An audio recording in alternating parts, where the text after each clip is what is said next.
புலி ஏன் காட்டுக்குள்ளே போகுது ஒரு பக்கம் புரிஞ்சுக்கலாம். ஆனால் அங்கே அணிலுக்கு எதுக்கு தேடி போகுதுன்றது தான் கேள்வி.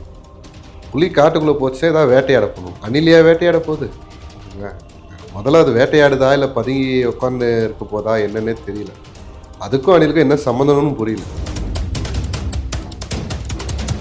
ஆனா அவருமே சொல்லியிருக்காரு என்ன அப்படின்னா, நாங்க வந்து விவசாயத்தை ஹைடெக்கா மாத்துவோம் அப்படிலாம் சொல்லியிருக்காரு. என்ன ஹைடெக் இல்லாமல் இருக்கு?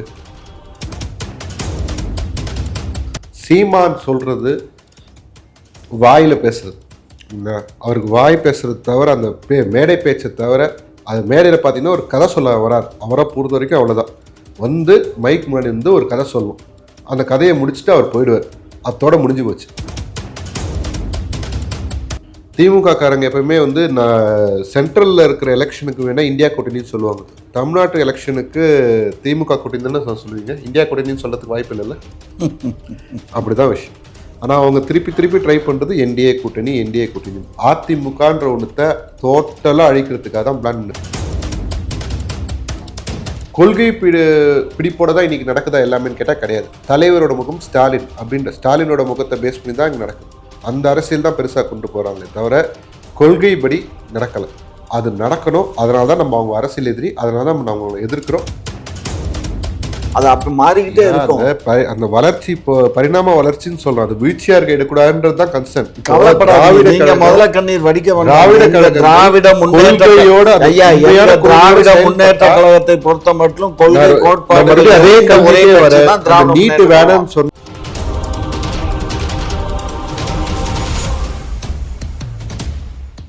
குக்கு செய்தி நேயர்களுக்கு வணக்கம். இன்றைய நிகழ்ச்சியின் சிறப்பு விருந்தினர்கள் திமுகவின் மூத்த முன்னோடி முனைவர் காமாட்சி நாயுடு அவர்கள் மற்றும் தமிழ்நாடு இளைஞர் கட்சி பொதுச் செயலாளர் லோகேஷ் அவர்கள். இருவருக்கும் வணக்கம். வணக்கம் சார். சீமான் அவர்கள் வந்து மரங்களுக்கான மாநாடு நடத்தியிருக்காரு. அதில் அவர் என்ன பேசியிருக்காரு அப்படின்னா, புலி காட்டுக்குள்ளே வந்ததுமே வந்து அணில்கள் கூட ஒரு அணில் கூட காணும் அப்படின்னு சொல்லியிருக்காரு. இதை எப்படி பார்க்குறீங்க? புலி ஏன் காட்டுக்குள்ளே போகுது ஒரு பக்கம் புரிஞ்சுக்கலாம். ஆனால் அங்கே அணிலுக்கு எதுக்கு தேடி போகுதுன்றது தான் கேள்வி. புலி காட்டுக்குள்ளே போச்சே ஏதாவது வேட்டையாட போகணும். அணிலையா வேட்டையாட போகுது? ஓகேங்களா. முதல்ல அது வேட்டையாடுதா இல்லை பதுங்கி உட்காந்து இருக்க போதா என்னன்னே தெரியல. அதுக்கும் அணிலுக்கும் என்ன சம்மந்தம்னு புரியல. ஏதாவது ஒரு தரையில் போகிற ஜீவன் பேசியிருக்காருன்னு சொல்கிறீங்களா? சம்மந்தமே இல்லாமல் பேசியிருக்காரு. ஆமாம், மரங்கள் மாநாட்டில் போயிட்டு என்ன அவருக்கு என்னைக்கு சம்மந்தப்பட்டு பேசிக்கிறார். 2016 கட்சி ஆரம்பிக்கும் போது 15-16 எலெக்ஷன் நிற்கும் போது ப்ரிசைஸ்லி சொன்னான். அப்போ வந்து சில தேர்தல் வாக்குறுதிகள், நாங்கள் ஆட்சிக்கு வந்தால் இதெல்லாம் செய்வோம் அப்படின்னு சொன்னாங்க. அவங்க தம்பிகளில் இதெல்லாம் செய்வோம் தான் சொல்லுவாங்க தவிர இப்போ வரைக்கும் என்ன செய்ய போகிறோன்னு சொல்லவே இல்லை. நாங்கள் அமெரிக்காவில் இருக்கிற மாதிரி செய்வோம், நாங்கள் அதில் இருக்கிற மாதிரி செய்வோம், நார்வேயில் இருக்கிற மாதிரி கல்வி விஷயங்களை செய்வோம், என்ன செய்ய போகிறோன்னு தெரியாது. சும்மா இந்த மாதிரி செய்வோம், அந்த மாதிரி செய்வோம். ஆனால் அவருமே சொல்லியிருக்காரு என்ன அப்படின்னா, நாங்கள் வந்து விவசாயத்தை ஹைடெக்காக மாற்றுவோம் அப்படிலாம் சொல்லியிருக்காரு. என்ன ஹைடெக் இல்லாமல் இருக்கு? ஏன்னா இப்போ அதாவது மரங்களையும் வந்து மக்கள் இப்போ கண்டுக்கிறது கிடையாது. ஆடு மாடுகளையும் வந்து இந்த மேய்ச்சல் சம்பந்தமான நிறைய பிரச்சனைகள். ஃபர்ஸ்ட் விஷயத்துக்கே வரும். ஹைடெக்காக மாற்றுறாருன்னு இல்லையா? ஹைடெக்காக மாற்றுனா அப்போ வந்து இன்னும் எக்யூப்மெண்ட்ஸ் அதிகமாக கொண்டு வருது. எக்யூப்மெண்ட்ஸ் அதிகமாக கொண்டு வந்தால் என்ன ஆகும்? ஃபஸ்ட்டு விஷயம் வேலை வாய்ப்பு தான் போகும். ஓகேங்களா. மொதல் பிரச்சனை அங்கே தான். இல்லை எல்லாருக்கும் அரசாங்க வேலை வரன்றாரு. ஓகேங்களா. ரெண்டாவது விஷயம், அந்த மாதிரி ஹைடெக்காக கொண்டு வரணும்னா நிலம் எல்லாமே ஒன்றா இருக்கும். இப்போது 1 ஏக்கரா வச்சுருக்கவனால வந்து மிஷின் வச்சு உழுவ முடியாது, மிஷின் வச்சு அறுவடை பண்ண முடியாது. ஒரு 100 ஏக்கரா அந்த மாதிரி இருக்கும்போது நிறைய பெரிய மிஷினரிஸ் இருக்கலாம். அப்போ சொல்லும்போது ஹைடெக் பாசிபிள். அந்த மாதிரி வந்து ஒரு சில பேருக்கு தான் இருக்குது. அப்போ முதலாளிகள் மட்டும் தான் ஒரு லேசாக குறுக்கிடுறேன். சி சுப்பிரமணியம் வந்து விவசாய மந்திரியாக ஒன்றியத்தில் இருந்தார். அப்போ இருக்கும்போது கூட்டுப்பண்ணை விவசாயம்னு ஒரு திட்டத்தை கொண்டு வந்தாங்க. அந்த கூட்டுப்பண்ணை விவசாயம் அப்படின்னா அப்போ தான் டிராக்டர் இதெல்லாம் வந்து வந்த காலம். அப்போ அங்கங்கே இருக்கக்கூடிய சிறு விவசாயிகள்லாம் ஒன்று சேர்ந்து ஒரு 50 ஏக்கரா 100 ஏக்கரா நிலங்களை மொத்தமாக ஒரு நாளைக்கு உழவடை பண்ணுறதுனா டிராக்டரில் உழுவாங்க. அது ஒரு 50 ஏக்கரா 100 ஏக்கரா உழுதுருவாங்க. அதே மாதிரி நடவு நடுறது இந்த மாதிரிகள்லாம் இருந்தது. அது அந்த 5 ஆண்டுத்தோடு அந்த கூட்டுப்பண்ணை விவசாயம் போயிடுச்சு, சரியாக வரல. ஆனால் இதே கூட்டுப்பண்ணை விவசாயம் இன்னைக்கு வெளிநாடுகளில் நடக்குது. ஆனால் இந்தியாவில் அது ஃபெயிலியர் ஆகிடுச்சு. ஏன் இந்தியாவில் ஃபெயிலியர் ஆகுதுன்னு நீங்கள் சொல்கிறீங்க? இல்லை, முக்கியமான பிரச்சனை அதாவது என்னென்னா, செலவு எல்லாம் ஒரே செலவு.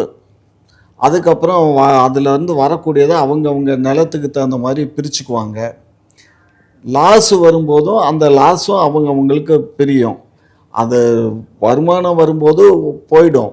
அது வருமானம் வரல அப்படிங்கும்போது இந்த பிரச்சனை அதுதான் இங்கே உள்ளது. நம்ம வருமானம் ஈட்டக்கூடிய அளவுக்கு சில நேரங்களில் பொய்த்து போயிடும் விவசாயம்.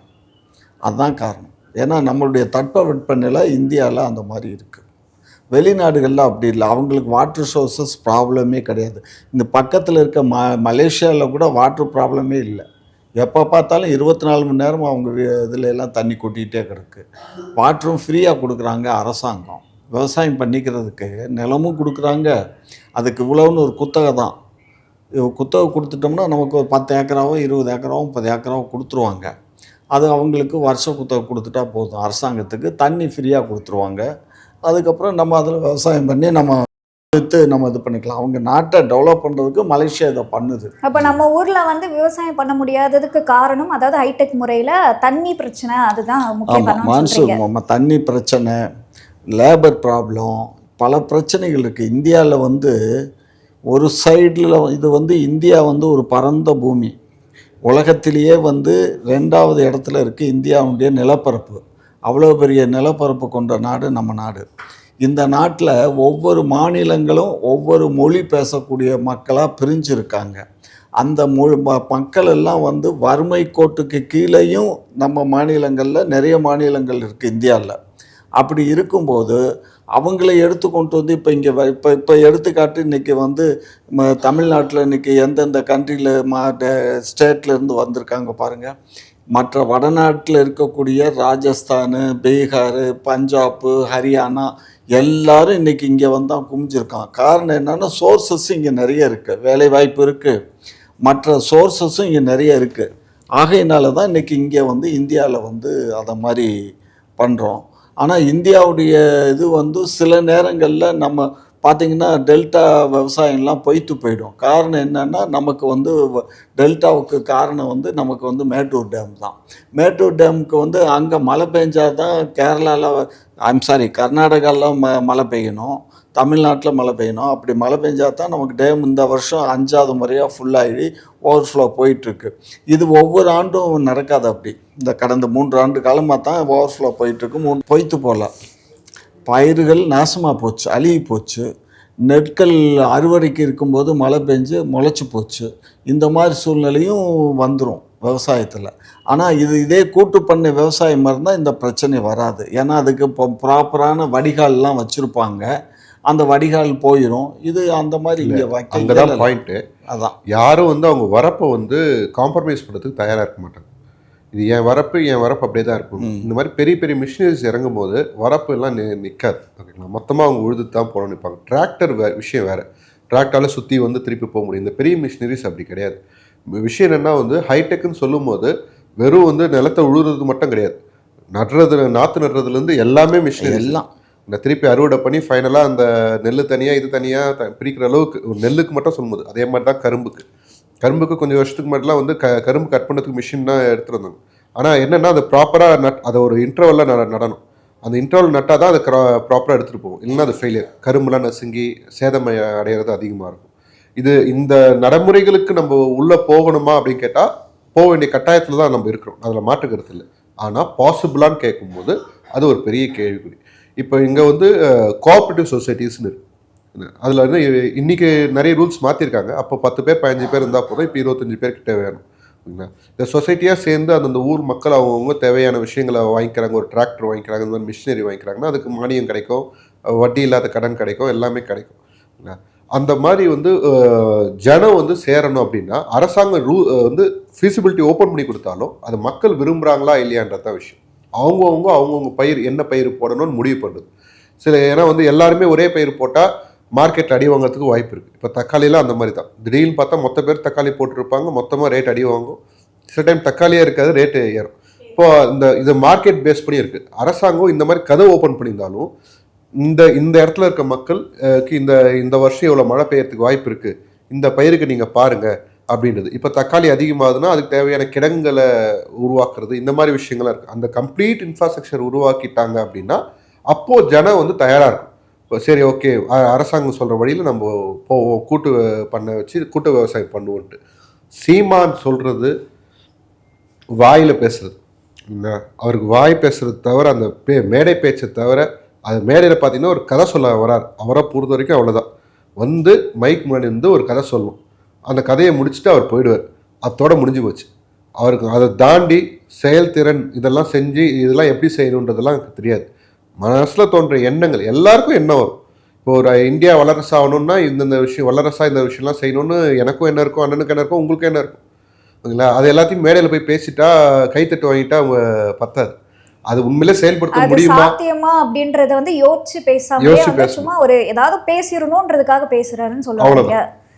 இப்போ இன்னொரு விஷயம் அப்படின்னு பார்த்தீங்கன்னா, தமிழிசை வந்து என்ன சொல்லியிருக்காங்க அப்படின்னா, இந்தியா கூட்டணிக்கும் ஜனநாயக கூட்டணிக்கும் தான் போட்டி, அடுத்த இடத்தை பிடிக்கிறதுக்கு வேணா சீமானும் விஜயும் போட்டி போட்டுக்கலாம் அப்படின்னு சொல்லியிருக்காங்க. இதை எப்படி பார்க்குறீங்க? இல்லை, அவங்க திருப்பி சொல்ல ட்ரை பண்ணது என்னென்னா வந்து தமிழ்நாட்டில் இருக்கிறது என்டிஏ கூட்டணின்னு சொல்ல ட்ரை பண்ணிருக்காங்க. திமுக காரங்க எப்பவுமே வந்து நான் சென்ட்ரலில் இருக்கிற எலெக்ஷனுக்கு வேணால் இந்தியா கூட்டணின்னு சொல்லுவாங்க. தமிழ்நாட்டு எலெக்ஷனுக்கு திமுக கூட்டணி தானே சொல்லுவீங்க, இந்தியா கூட்டணின்னு சொல்கிறதுக்கு வாய்ப்பு இல்லைல்ல. அப்படிதான் விஷயம். ஆனால் அவங்க திருப்பி ட்ரை பண்ணுறது என்டிஏ கூட்டணி.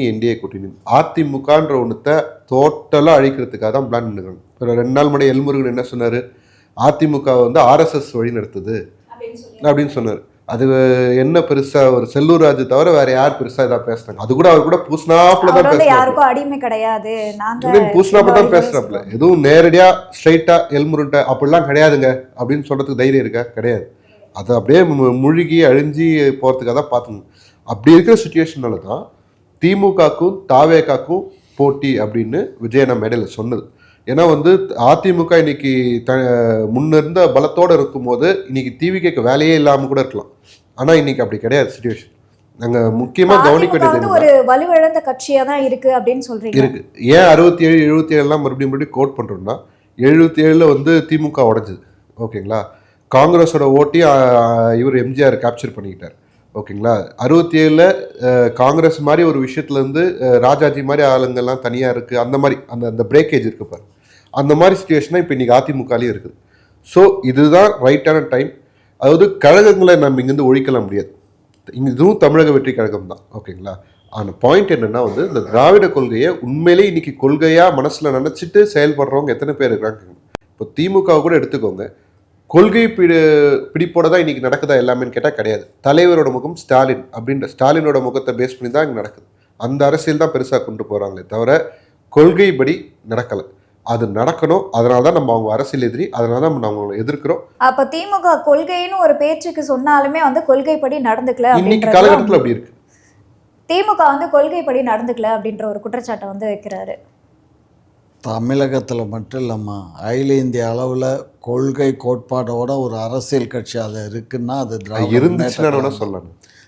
இருந்துச்சுன்னு சார், அது இருந்துச்சு, இருக்குது, இருந்துக்கிட்டே இருக்கும். திராவிடத்தை வந்து என்றைய வரைக்கும் வந்து திராவிடம் இருக்கோ அந்த திராவிடம் இருக்கவில்லையும் திராவிட முன்னேற்ற கழகத்தில் கொள்கைகளும் கோட்பாடுகளும் இருக்கத்தான் செய்யும்.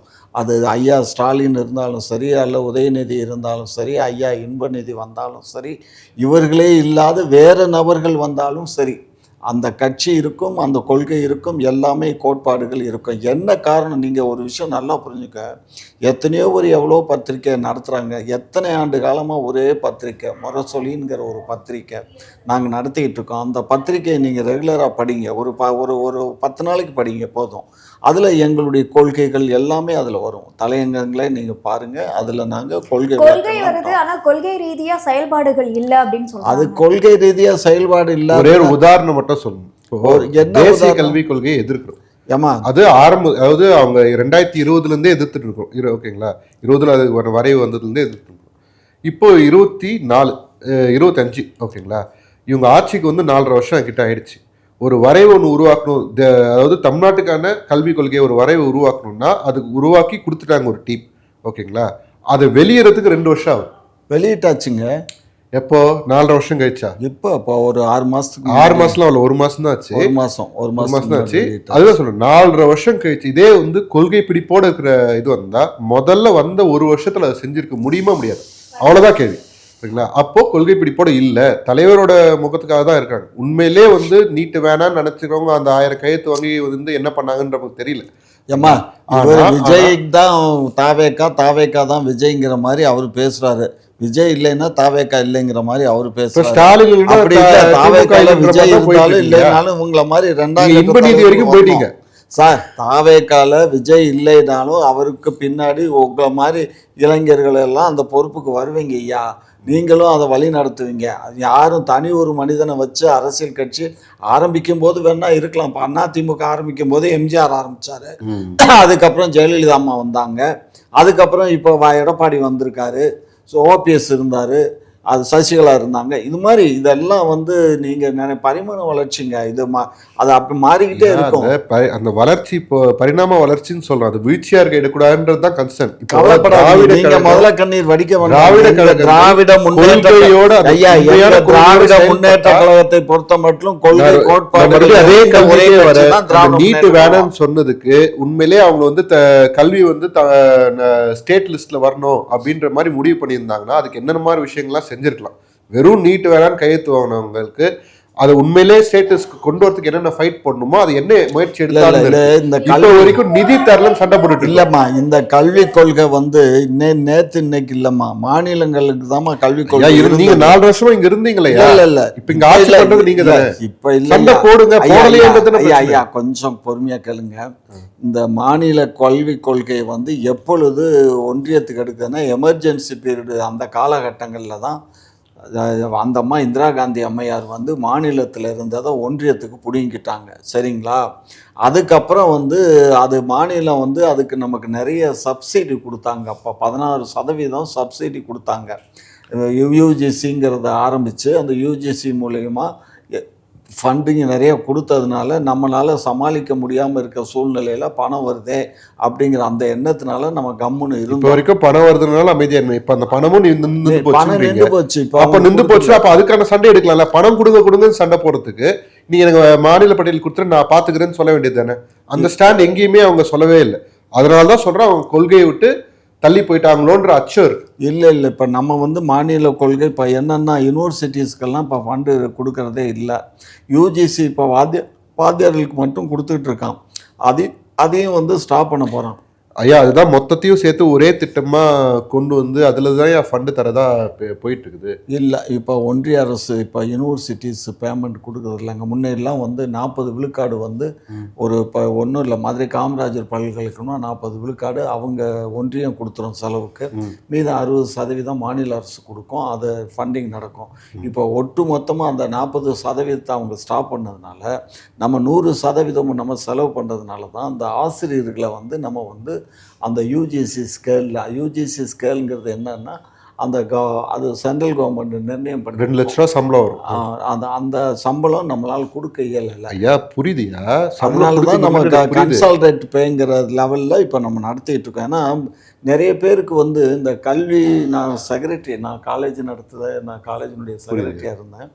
அதனால எனக்கு இந்த கல்வியை பொறுத்த மட்டும் நிறைய டீட்டெயில்ஸ் நான் வந்து அவங்க வந்து வஞ்சிக்கிறாங்க. எனக்கு அதுல சந்தேகமே கிடையாது. ஒன்றிய அரசு வஞ்சிக்கிறாங்க, அதுல சந்தேகமே கிடையாது. என்னோட கேள்வி என்னன்னா, பணம் கொடுன்னு கேட்குறோமே, நீ பணம் நீ தரமாட்டியா, சரி நீயே வச்சுக்கோ, ஸ்டேட் லிஸ்ட்ல கொண்டு வந்துரு, கல்வியை நாங்க பாத்துக்கிறோம், இப்ப எப்படி சமாளிக்கிறோமோ நாங்க எப்படியோ சமாளிச்சு பாத்துக்கிறோம்னு சொல்லிட்டு அந்த முயற்சி எடுக்கணும். அதுக்கான ஒரு போராட்டம் வேணும், அதுக்கான ஒரு சண்டை வரணும். அந்த சண்டை வரல அப்படின்றது நீங்க தொடர்ந்து குற்றச்சாட்டு மட்டும் தான் வச்சிட்டு இருக்கீங்க, அதுக்கான நடவடிக்கையை எடுக்கல அப்படின்றத. ஒரு விஷயம் நீங்க நல்லா புரிஞ்சுக்கோங்க, ஒன்றிய அரசோட நம்ம சண்டை போட்டு நம்ம வந்து ஜெயிக்க இயலாதுதான். அப்படின்னு கேட்டீங்கன்னா நம்ம உரிமையை கேட்குறோம். நம்ம உரிமையை கேட்கறதுக்கு இப்போ உங்க வீட்டில் வந்து 4 பேர் அக்கா தங்கச்சி நீங்க இருக்கீங்க. ஒரு அக்காவுக்கு கொடுக்குற மாதிரி தங்கச்சிக்கு இருக்காது, தங்கச்சி கொடுக்குற மாதிரி அக்காவுக்கு இருக்காது. ஆனால் உனக்கு உரிமை இருக்கு, ஆனால் அந்த உரிமைக்கு நீ போராட முடியாது. அப்படியே 19 பைசா தான் கொடுக்குறாங்க. சொத்துல வேணா பங்குக்கு போகலாம், கோர்ட்டுக்கு போகலாம். இதுல வந்து கோர்ட்டுக்கு போக இயலாது. ஏன்னு கேட்டீங்கன்னா, இப்ப நமக்கு வந்து 29 பைசா தான் கொடுக்குறோம். 1 ரூபா டாக்ஸ் வாங்கிக்கிட்டு ஜிஎஸ்டி 1 ரூபா வாங்குறாங்க. நமக்கு கொடுக்கறது வெறும் 29 பைசா. புரியுதுங்களா? அதே மாதிரி ஏழை எளிய மக்களுக்கு இந்த பிரதமர் ஆவாஸ் யோஜனாங்கிற ஸ்கீமில் வந்து வீடு கட்டும் திட்டம், அதுக்கு வந்து என்னன்னா 60% வந்து மாநில அரசும் 40% தான் வந்து ஒன்றிய அரசும் கொடுக்குறாங்க. ஆனால் அதுக்கு பேர் வந்து என்ன தெரியுமா? பிரதமர் ஆவாஸ் யோஜனா. புரியுதுங்களா? பிரதமருடைய ஏழை எளிய மக்கள் வீடு அந்த 40% கூட ஒழுங்காக தரமாட்டேங்கிறானுங்க. அதைத்தான் ஸ்டாலின் ஐயா அவங்க வந்து அந்த மாநாட்டில், பிரதமர் வந்த மாநாட்டில் இந்த மாதிரி எங்களுக்கு அரியர் இருக்குது, அந்த பிரதமர் இந்த வீடை திறந்து வைக்க, வீடு அந்த கட்டின வீடு 1000 வீடை திறந்து வைக்க வந்த அன்னைக்கு இந்த மாதிரி எங்களுக்கு அரியர் இருக்குன்னு உடனே அந்த மேடையில் ரிலீஸ் பண்ண சொல்லி உத்தரவு போட்டார். ஸோ அதனால் ஒன்றியத்தை பாய்ச்சிக்கிட்டு மாநில அரசு ஆட்சி பண்ண இயலாதுடா. ஏதாவது அவங்க இந்த மிரட்டுறது, இப்போ வந்து ஈடியை வச்சு மிரட்டுறாங்க. இப்போ பேசுறதுலாம் வந்து சும்மா மேலோட்டமாக தான் வந்து பிஜேபி விமர்சிக்கிறதா. உண்மை சார், அதில் ஒன்றும் மாற்று கருத்து இல்லைங்க. ஏன்னு கேட்டிங்கன்னா பிஜேபி வந்து பாருங்கள் எவ்வளோ அகில இந்திய அளவில் இந்த ஓட்டர்ஸை வந்து எவ்வளோ மால் ப்ராக்டிஸ் பண்ணியிருக்கான். இப்போ ராகுல் காந்திங்கிற இது அது ஒரு வகையில் எஸ்ஐஆரில் நடந்திருக்கு, குளறுபடி நடந்திருக்குன்றதை நம்மளால புரிஞ்சிக்க முடியுது தரவுகளை வச்சு. இப்போ இதுதான் காலங்காலமாக தமிழ்நாட்டில் செஞ்சுட்டு இருந்ததா அப்படின்ட்டு நடந்துருந்தது அப்படின்னு இன்னொரு பக்கம் ஒரு குற்றச்சாட்டு இருக்கு. திமுகவும் அதிமுகவும் வந்து எலெக்ஷன் நேரத்தில் வாக்காளர்கள் ஆந்திராலேருந்தும் சுற்றி இருக்கிற மற்ற மாநிலங்கள்ல கொண்டு வந்து ஓட்டு போட வைக்கிறாங்க சார். இது வந்து நம்ம வந்து இது முழுக்க தவறு. அதாவது வந்து எப்போ வந்து நமக்கு வந்து ஆதார் கார்டு, ஓட்டர் ஐடின்னு ஒன்று வந்துச்சோ, அதுக்கப்புறம் வந்து அதுக்கு முன்னாடி வேணால் நீங்கள் சொல்லலாம், ஓட்டர் ஐடி வர்றதுக்கு முன்னாடி. அதனால் இப்போ எல்லாம் அந்த ஓட்டர் ஐடி வந்ததுக்கப்புறம், ஆதார் கார்டு வந்ததுக்கப்புறம் ப்ரூஃப் இருந்தால் தான் ஓட்டு போட முடியுங்கிற நிலைமை. அதைத்தான் இப்போ என்ன பண்ணியிருக்கான் பீகாரில் மற்ற மாநிலங்கள்லாம் என்ன பண்ணியிருக்கான்னா, ஒரு அட்ரஸ் இருக்குது, ஆனால் 45 50 ஓட்டு இருக்கு. ஒரு வீட்லயே 50 பேர் வந்து ஓட்டு. கர்நாடகால சொல்றாரு. அது 0ன்னு இருக்கு. 0 அந்த வீட்டு டோர் நம்பர் கூட 0ன்னு இருக்கு. அப்பாவுக்கு வந்து வயசு 47, மகனுக்கு வயசு 69. எப்படி இந்த மாதிரி எல்லாம் ஃப்ராட் பண்ணது தான் இதுல இருந்து பச்சையா மாட்டிக்கிட்டாங்க. அதுதான் சொல்லணும். ஆகையினால ஒன்றிய அரசு பொறுப்பு கொடுத்தாங்கன்னு தெரியல, இந்த அளவுக்கு மாட்டிருக்காங்க. ஒட்டு மொத்தமா இந்தியாவில் இன்னைக்கு பாரதிய ஜனதா கட்சி ஆட்சி பண்ணிட்டு இருக்குன்னா இந்த ஃப்ராடு பண்ணி தான். குஜராத்தில் கூட எடுத்துட்டாங்க. போன வாரம் குஜராத்லேயும் மால் ப்ராக்டிஸ் நடந்திருக்கிறத எடுத்துட்டாங்க. ஸோ அதனால எல்லா இடத்துலையும் மால் ப்ராக்டிஸ் பண்ணி தான் அவன் திரும்ப ஆட்சி. ஆனால் எதிர்ப்பு மால் ப்ராக்டிஸ் பண்ணுறது, நிதி கொடுக்கல, எல்லாம் புரிஞ்சிக்க முடியுது. நான் மறுபடியும் கேட்குறேன், திமுக திராவிட கழகங்கள் எதுக்கு பேர் போனது? அந்த கொள்கையில நின்று அந்த என்ன தீர்வோ அந்த தீர்வை நோக்கி போகணும். சும்மா பீட்டிங் பொறுங்க, அந்த மாதிரி தான் இவங்க எதிர்ப்பு தெரிவிக்கிறது. இதெல்லாம் பண்றாங்க அப்படின்னு சொல்லிட்டு கடந்து போறது இல்லை. திமுக இது மத்தியில் இருக்கிற ஆட்சியை எதிர்க்கவே முடியாதுன்ற பட்சத்தில் உங்களுக்கு எதுக்கு 40 எம்பிங்க அப்படின்றது கேள்வி வருது. ஓகேங்களா? இங்க வந்து வந்தா வந்து இந்த கருப்பு பலூனு வெள்ளைக்கூடெல்லாம் விட்டுருங்க, அது ஒரு பக்கம் தனியா. நீங்க வந்து இப்போ எங்களுக்கு அதெல்லாம் பார்க்கும்போது எங்களுக்கு என்ன தோணுதுன்னா, மறைமுகமா அவங்களும் தான் இருக்காங்க, அவங்க கூட கூட்டணி கை கோத்துட்டு இருக்காங்கன்றதான் நமக்கு. ஏன்னா அதாவது மாநில அரசு தான் வந்து மத்திய அரசு கிட்ட வந்து ஃபைட் பண்ணி மக்களுக்காக செய்யணுமே. ஆனா நீங்க ஃபைட்டே பண்ண மாட்டீங்க. ஃபைட் பண்ணலன்னு எப்படி சொல்ற? 40 எதிர்த்துனா சில விஷயங்களை நம்ம விட்டு கொடுத்து தான் போக வேண்டியிருக்கு. ரொம்ப முரண்டு பிடிச்சி பண்ண முடியாது. அந்த காலம்லாம் மலையேறி போச்சு. என்ன பார்லிமெண்ட்டில் மெஜாரிட்டி அவங்களுக்கு தான் இருக்குது, ஃபுல் மெஜாரிட்டி அவங்க வச்சிட்ருக்காங்க. நம்ம போய் என்ன பண்ண முடியும்? ஒரு நம்பிக்கையில்லா தீர்மானம் கொண்டு வந்தால் அந்த நம்பிக்கையில்லா தீர்மானத்தில் நம்ம வெற்றி பெற இயலாது. ஏன்னா அவங்கள்ட்ட ஃபுல் மெஜாரிட்டி இருக்குது. இப்போ அதனுடைய அடிப்படையில் தானே இப்போ அமித்ஷா லாஸ்ட் மினிட்ல கொண்டுட்டு வந்து ஒரு இதை கொண்டு வந்தார். அதை கடைசியில் என்ன பண்ணியிருக்காங்க, கூட்டத்துக்கு அனுப்பிச்சிருக்காங்க. அப்படியே போனால் கூட அங்கேயும் மெஜாரிட்டி அவங்களுக்கு தான் இருக்குது. ஸோ வேணால் அது நீதிமன்றத்தில் போய் தடை வாங்கலாமே தவிர, அது இப்போ நீதிமன்றத்தையும் அவங்க மதிக்க இயலலை. ஒன்றிய அரசு வந்து நாங்கள் தான் இப்போ தீர்மானங்கள் பார்லிமெண்ட்டில் நிறைவேற்றுறது, நாங்கள் தான் நம்பர் 1, நாங்கள் தான் அது பெருசு, நீங்கள் பெருசு இல்லைன்னு யார் பேசுகிறா? ஒன்றிய அரசினுடைய வழக்கறிஞரே உச்ச நீதிமன்றத்தினுடைய நீதிபதி முன்னாடி பேசுகிறாரு, மிரட்டுறாரு. பேசலை, மிரட்டுறாரு அவரை. நாங்கள் தான் பெருசு, நீங்கள் யார் அப்படிங்கிற மாதிரி பேசுகிறாரு. ஆக தான் இப்போ வந்து உச்ச நீதிமன்றத்துக்கும் ஒன்றிய அரசுக்குமே இப்போ ஃபைட் நடந்துக்கிட்டு இருக்கு.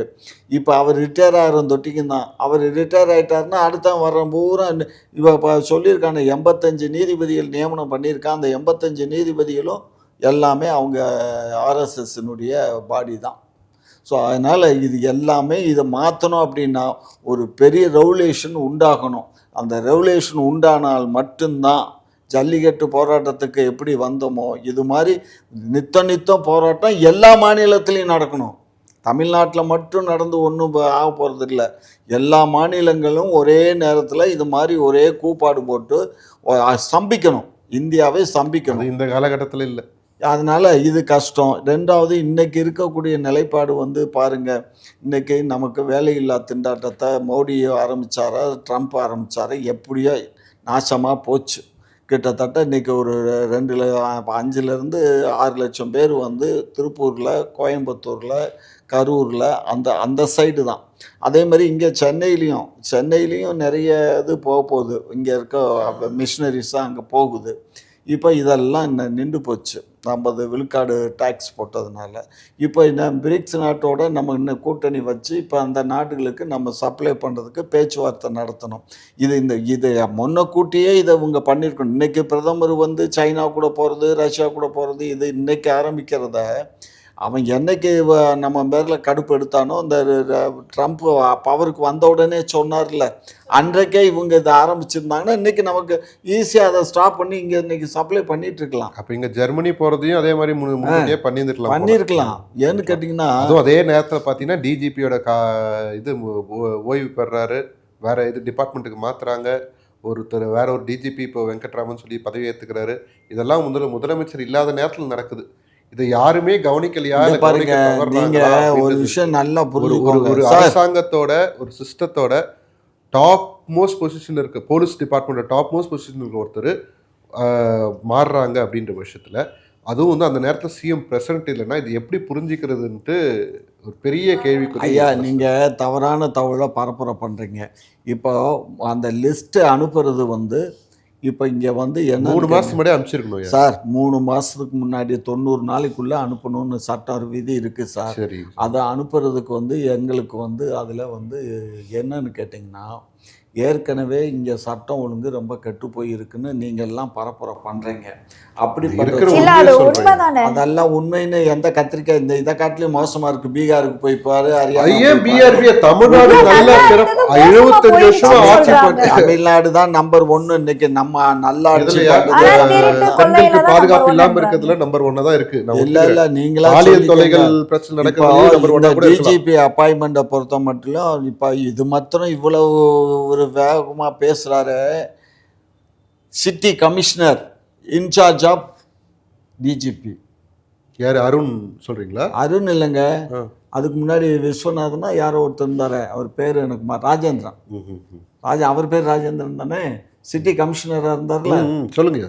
அவர் வந்து பிஜேபி தமிழ்நாட்டு அரசு யார் நடத்துறது? ஏடிஎம்கே ஆட்சியில ஜெயலலிதா அம்மா 10 ஆண்டு கால ஆட்சி. அருண் வந்து இப்பதான் வந்தாரு, அதுக்கு முன்னாடி 10 ஆண்டு ஆட்சிக்கு இல்லைங்க. நான் யாரு சொல்றேன்னு பேர் எனக்கு மறந்து போச்சுங்க. ஆனா அவருடைய ஃபேஸ் இங்க பாருங்க. சிட்டி கமிஷனர் சொல்றேன். உங்க இது நடந்துச்சு இல்ல ஜல்லிக்கட்டு, அதுக்கு முன்னாடி இங்கே ஒருத்தர் இன்சார்ஜ் ஆஃப் சிட்டி கமிஷனராகவும் இருந்தார். அவர் தான் டிஜிபி இன்சார்ஜாகவும் இருந்தார். கிட்டத்தட்ட 2 ஆண்டு காலம் அவர் வந்து டிஜிபி இன்சார்ஜ்லேயே, city commissioner additional charge DGP. புரியுது. அந்த இதில் 2 ஆண்டு காலம் ஜெயலலிதா ஆட்சியில் இருந்துச்சு. அப்போ யாரும் வாயை திறக்கல. இன்னைக்கு நாங்க இன்னைக்கு நாங்க யார்கிட்ட கொடுத்துருக்கோம்? சிட்டி கமிஷனருங்கிறது வேற, தமிழ்கிட்ட கொடுத்துருக்கீங்க, சந்தோஷம். அதெல்லாம் இல்ல அவன் தமிழருங்க மட்டும் இல்லைங்க. அதுல இன்னொரு பியூட்டி என்னன்னா, அவர் ஏற்கனவே சட்ட ஒழுங்கு, அதாவது ஒரு டிஜிபிங்கிறவருக்கு வந்து சட்ட ஒழுங்கு தனியாக ஒவ்வொரு டிபார்ட்மெண்ட் இருக்கும். அதில் சட்ட ஒழுங்கு அங்கே டிஜிபி ஆஃபீஸில் பார்த்துக்கிட்டு இருந்த அடிஷ்னல் டிஜிபி அவர் வந்து டிஜிபி தான். அதே ரேங்க். லாஸ்ட் இயர் 24லயே அவருக்கு டிஜிபி கேடர் வந்துருச்சு. ஆமா வந்துருச்சு. அவர் வந்து அத மீட் சட்ட ஒழுங்கா இவர்தான் வரணும் முடிவு பண்ணிருந்தா 3 மாசம் டைம் இருந்ததுல அதுல வந்து இவர் பேரை இவர்தான் வரணும்ங்கிறது அவங்க அப்ரூவ் பண்ணி கொடுத்து அதுல இவரை சூஸ் பண்ணிரலாம். அத பண்ணல, இடைக்காலமா போட்டிருக்காங்கன்றது தான் பாயிண்ட். அதுவும் சிஎம் இல்லாத நேரத்துல சிஎம் கங்கரன்ஸ் வாங்கி ஏங்க சிஎம் முத நாள் போறாரு, மறுநாள் இவர் டியூட்டி நேத்து அதான் நேத்து முடியுது, இவர் முந்தா நாள் போறாரு. வேற என்ன வித்தியாசம்? சும்மா இதெல்லாம் பண்ணாதீங்க. எனக்கு எங்கேயோ ஏதோ பிரச்சனை இருக்கு. ஏன் சார் டெப்டி சிஎம் இருக்காருல்ல, அப்புறம் என்ன சிஎம் இல்ல மற்ற மினிஸ்டர்ஸ் இருக்காங்க, என்ன இல்ல? டெப்யூட்டி சிஎம் பார்க்கவே இல்லையே, 2 நாளா சார் பார்க்கல. நீங்க இங்க பாருங்க, டெப்டி சிஎம் உங்க வீட்டுல வந்து அவர் வந்து என்ன பார்க்கணும்னு நான் சொல்லியா, அவர் எங்கேயுமே பார்க்க முடியன்றதான் பிரச்சனை. அவர் இருக்காரு, என் வீட்டுல என்ன வந்து பார்க்கணும்னா அரசு பணிகள் தொய்வு இல்லாம நடக்கும், அரசு பணிகள் தொய்வு இல்லாம நடக்கும். அவரு அருமையா தான் அரசியல் பண்ணிட்டு இருக்காரு, புரியுதுங்களா? அவரு நீங்க மீடியால முகத்தை காட்ட வேண்டிய அவசியம் இல்ல சார். அவர் மக்கள் என்ன தெரியுமா பண்ணாரு, நாய் வளர்க்குறாரு, அந்த நாய்க்கு வந்து ஒரு போட்டோ எடுத்து போட்டாரு. ஆனா மீடியால முகம் காட்ட வேண்டிய அவசியம் இல்லையா? ஏங்க அது அவரை எடுத்து போட்டாரு. ஏங்க உங்களை மாதிரி அவருடைய யாரோ ரோட்ல போறவங்க, அது பிரைவேட் லாண்டுங்க, பிரைவேட் லாண்டுக்குள்ள யாரோ ரோட்ல போறவங்கள எடுக்க முடியாது. ரோட்ல போறவங்க இல்லைங்க அவங்க. ஏங்க ஒரு வீட்டுல எத்தனை பேர் இருப்பான், எத்தனை ரசிகர்கள் இருப்பான், வீட்டுல ரசிகர்கள் இருக்கு, அவன் ஒய்ஃப் இருக்கலாம், மகன் இருக்கலாம், அல்லது வேற ஏதாவது சொந்தக்காரங்க இந்தக்காரங்க எவனாவது போயிருக்கலாம், அவன் கூட எடுத்திருக்கலாம், அதை போட்டிருக்கலாங்க. நீ இதெல்லாம் ஒரு பெரிய நீங்க நடந்துருச்சு, நீங்க சொல்றீங்க வந்து எல்லாம் சரியாதான் நடக்குது இல்லைங்க. இப்ப கீழே இருக்காரு சார், நீங்க டிஜிபி ராஜேந்திரங்கிறவர் சட்டம் ஒழுங்கு பாக்குறாரு. டிஜிபி இப்ப ரிட்டையர் ஆனவருக்கு அடுத்த ரேங்க்ல அந்த ஆபீஸ்ல இருக்காரு. அடுத்த rank second rank of incharge of இது அவர்கிட்ட இன்சார்ஜ் கொடுத்திருக்காரு. ஒரு ஐயா வந்தது, அவர் இல்லாத நேரத்துல, சிஎம் இல்லாத நேரத்துல நடக்குது. அது வந்து அவரு இருக்கும் போதே லிஸ்ட்ல இருக்கு, 3 மாசம் லிஸ்ட் அனுப்பிச்சு கரெக்டா வந்ததுன்னா எனக்கு எந்த ப்ராப்ளமே கிடையாது. அவர் இல்லாதப்போ ஒருத்தரை வந்து பொறுப்பா போடும் போதுதான் எனக்கு ஒரு சந்தேகம் வருது, வேற எதுவும் கிடையாது. அது பார்ப்போம் நாளடைவில். எங்களுக்கு அரசியல்ல சில நீங்களே சொன்னீங்க, ஒரு தமிழருக்கு கொடுத்தது சந்தோஷம். நீங்க பல சிக்கல்கள் இருக்கு சார். நீங்க இன்றைக்கு இருக்க ஐஏஎஸ் ஐபிஎஸ் எல்லாம் மேக்சிமம் வந்து ஒன்றிய அரசு ஆர்எஸ்எஸ்னுடைய கண்ட்ரோல்ல இருந்து வர்றேன். இப்போ இந்த அண்ணாமலையே தகுதியற்றவர் பாஸ் பண்ணுறதுக்கு, ஆனால் ஆர்எஸ்எஸ்னுடைய இதுன்னு பேரில் தான் அவர் பாஸ் பண்ணியே அவர் வந்து. அவர் திடீர்னு போயிட்டு எடப்பாடியார்கிட்ட வந்து செட்டிங் போட்டாப்புல, என்ன நினைக்கிறீங்க? எடப்பாடியும் வந்து அவரை விமர்சனம் பண்ணக்கூடாது அப்படின்னு வந்து சொல்லிட்டாரு. ஏம்மா அதெல்லாம் குடுக்கல் வாங்கல் இருக்குடா, நீங்க என்னத்துக்கு இதெல்லாம் கண்டுக்குறீங்க? இதே எடப்பாடி, அதாவது எடப்பாடி வந்து என்ன சொல்லி போனாரு எம்பி எலெக்ஷன்ல, என்னுடைய தலைமையில தான் கூட்டணி அமையணும், பிஜேபி தலைமையில் கூட்டணி அமையக்கூடாது, 2வது அண்ணாமலை இருக்கிறதுனால எங்களுக்கு பிஜேபி வேணாம், பிஜேபினால தான் நாங்கள் கெட்டு போயிட்டோம்னு போனார். அதுக்கப்புறம் அவருடைய பையனை வச்சு மிரட்டினதுனால அவங்க போய் ஒரு வழியாக வந்தார். அதுக்கப்புறம் இவரே என்ன பண்ணுறாரு, அண்ணாமலையே வந்து கண்ணா பின்னான்னு எடப்பாடியை பற்றி பேசினார். இப்போ எல்லாம் எடுத்து போட்டுக்கிட்டு இருக்காங்க, அவ்வளோ பேச்சு பேசினார். இன்னைக்கு அவங்களே வந்து அண்ணாமலையும் இப்போ அவரை பற்றி அவர் தலைமையில் தான் இருக்கும், அவர் தான் சீஃப் மினிஸ்டர்னு அண்ணாமலையே பேசுகிறாரு. ஆகையினால இதெல்லாம் நடுவில் ஏதோ நடந்திருக்கு. அண்ணாமலை அப்படி இருந்தவர் இப்படி மாறினதுக்கு ஏதாவது காரணம் சார்? அதெல்லாம் குடுக்கல் வாங்கல் இருக்கும் சார். நீங்க எல்லாமே ஏங்க பணம் இல்லைன்னா உங்க மாநாடு நடந்திருக்குமா? இன்னும் பெருசா பணம் மட்டும்தான். அதுல வேற ஏதாவது பிரஷர் இருக்கா, இல்ல வேற ஏதாவது உள்ள அர்த்தம் இருக்குங்களா? பிஜேபி வேற ஏதாவது ஆல்டர்னேட்டிவ் பிளான் வச்சிருக்காங்களா? அதுக்கு பின்னாடி ஏதாவது அரசியல் இருக்கா, இல்ல அண்ணாமலை மறுபடியும் வந்து மாநில தலைவர் ஆவறாரா? ஏதாவது என்ன அரசியல் இருக்குன்னு தெரிஞ்சுக்கலான்னு கேக்குறையா? பணம் மட்டும் தான் இருக்கா, இல்ல வேற ஏதாவது அரசியல் இருக்கான்னு தெரிஞ்சுங்க. பாருங்க, அண்ணாமலை வந்து என்னவாய் வந்தாலும் நமக்கு அதை பத்தி பிரச்சனை இல்லைங்க. அவங்களுக்குள்ள, அவங்க கூட்டணி கட்சிகளுக்குள்ள அவங்க ஒருத்தர் விமர்சிக்காதீங்கன்னு சொல்லியிருக்காங்க. 2வது அண்ணாமலை வந்து அவர் சேம் கம்யூனிட்டி, யாரு எடப்பாடியும் அண்ணாமலையும் சேம் கம்யூனிட்டி. என்னதான் சண்டை போட்டாலும் பங்காளிகள் தானே, அவங்க பங்காளிக்குள்ள சண்டை. அது இப்போ மறுபடியும் சமாதானம் ஆயிருக்கு. குடுக்கல் வாங்கல் பிரச்சனை இருக்கும், குடுக்கல் வாங்கல்ல இருந்துச்சுன்னா கூட அந்த மாதிரி ஆயிடும். இல்லை குடுக்கல் வாங்கல்னா நீங்க தப்பா நினைக்காத, பொண்ணு கொடுத்து பொண்ணு வாங்குற மாதிரி சொல்றேன். அது மாதிரி குடுக்கல் வாங்கல் இருக்கு. டவுரி பிரச்சனை கொஞ்சம் அதிகமா இருக்கு இப்போ வர வர. டவுரி பிரச்சனை. ஆமா ஆமா ஆமா, நிறைய பேர் சூசைட் பண்ணிக்கிறாங்க, பிரச்சனையாவது. நியூஸ் பேப்பர்ல அதெல்லாம் வருது, பார்க்கும்போது சார் இப்போ பெண்கள் கொடுத்தா போதுங்கிற அளவுக்கு தான் இன்னைக்கு சூழ்நிலை இருக்கு. இன்னைக்கு ஆண்களுக்கு பெண்கள் கொடுக்கறதுக்கு யாரும் தயாரா இல்லை. பெண்கள் வந்து ஆண்களை திருமணம் பண்ணிக்கிறணுமா, ஏன் திருமணம் பண்ணிக்காமலே நம்ம குழந்தை பெற்றுக்க கூடாதாங்கிற ஒரு சூழ்நிலைக்கு வந்துட்டாங்க. எதுக்கு ஒரு ஆணுக்கு போய் ஒரு பெண்ணு நம்ம என்ன அடிமையா இருக்கணும், எதுக்கு நம்மளே பிள்ளையை பெற்றுக்குவோம் அப்படின்னு சொல்லி இப்போ அவங்களே தான் எத்தனையோ முறை வந்துடுது, பிள்ளையை பெற்று வளர்க்க ஆரம்பிச்சிடுறாங்க. புருஷன் இல்லாமலே பிள்ளை. நீங்க சொல்றது எத்தனை சதவீதம் இருக்கு, வரும் வருங்காலம் நீ வரதட்சணை அப்படித்தான் போகும் இருக்கிறாங்கன்னு சார். இன்னைக்கு பாருங்க, பெண்கள் வந்து அந்த காலத்துல முதிர்கன்னிம்பாங்க, 25 வயசை தாண்டிட்டா முதிர்கன்னிம்பாங்க. இன்னைக்கு 42 வயசு 52 வயசு வரையும் கல்யாணம் பண்ணாம இருக்காங்கல்ல. இந்த சினிமா துறையில தெரிஞ்சவங்க எடுத்துக்கோங்க. இது முகத்தை பார்க்க வேண்டும், முகத்தை பார்க்குற ஆட்கள் நிறைய இருக்காங்க. முகம் பார்க்காம ஒவ்வொரு குடும்பங்கள்லயும் இருக்க பெண்கள் பூரா ஐயா, அவங்கவுங்க அவங்க தொழிலில் வந்து சாதிக்கிறாங்க. அவங்க தொழில் தான் அவங்களுக்கு முதல் கனவுன்னா அது அவங்களோட லைஃப் ஸ்டைல். நம்ம அதை பற்றி நம்ம தொழில் பண்றவங்க மட்டும் இல்லைங்க, தொழிலும் அவங்களோட விஷயம். என்ன விஷயமோ அவங்க எதுல போறாங்களோ. கல்யாணம் நடக்கும்போது வரதட்சணை இவ்வளவு தகை கொடுக்கணும், கார் கொடுக்கணும், அதெல்லாம் எவனு கேட்கறது இல்ல. பொண்ணு இந்த கொடுத்தா விஷயத்துக்காக சொல்றேன். இந்த வரதட்சணை இங்க பாருங்க, பெண்ணுக்கு தான் வரதட்சணை. இன்னைக்கு ஆண்கள் வரதட்சணை வாங்கின காலம் மாறி பெண்ணுக்கு வரதட்சணை. பெண்ணு என்ன கேக்குறா அது நடக்குதையா? பையனுக்கு வேலை இருக்கா, வீடுக்கு தான் பாக்குறாங்க. சொந்த வீடு இருக்கா, வேலை இருக்கா, நல்லதையா? அது சொந்த வீடு கூட இல்ல, இஎம்ஐ போக கூடாது. கார் இருந்தா இஎம்ஐ போக கூடாது, எதுவுமே இருக்கக்கூடாது. மாச சம்பளம் வாங்கினா கொண்டுட்டு வந்து பொண்டாட்டி கையில கொடுத்துடணும், பொண்டாட்டிக்கே அடிமையா இருக்கணும். அந்த மாதிரி ஆகி போச்சுங்க உலகம் வந்து. அப்ப பண்ணதுக்கு இப்ப ரிட்டர்ன் நடக்குதோ? ஆமா ஆமா ஆமா, சரிங்களா?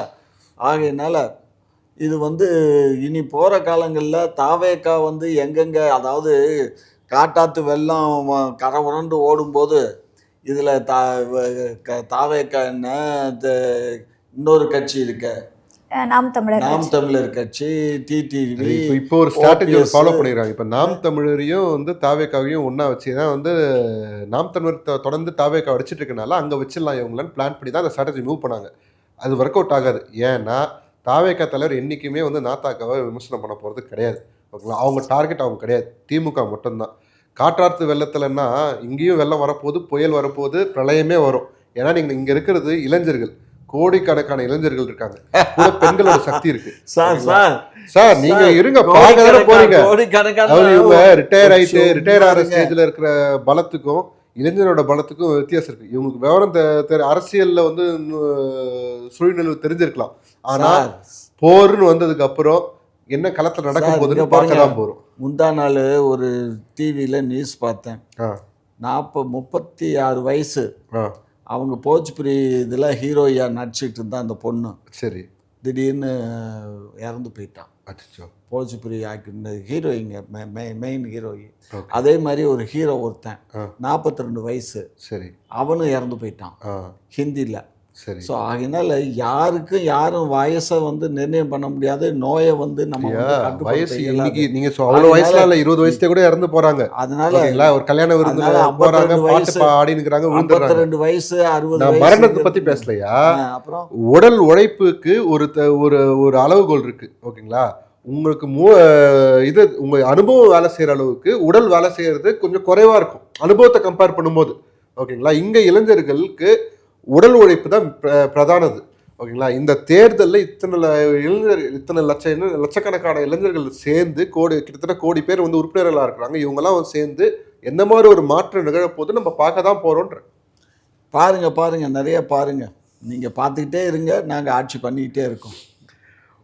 அது அதான் சொல்கிறேன். எனக்கு இவங்க 200 சொல்லும் போதெல்லாம் எனக்கு மைண்டில் என்ன தோணும். ஏன்னா இப்போ ரீசெண்டாக கூட ரொம்ப கேவலப்படுத்துறீங்க. 200 யார் 200 பாருங்க, நான் வந்து 200 தான் சொன்னேன், 200 ரூபான்னு எங்கேயுமே நான் சொல்லலை.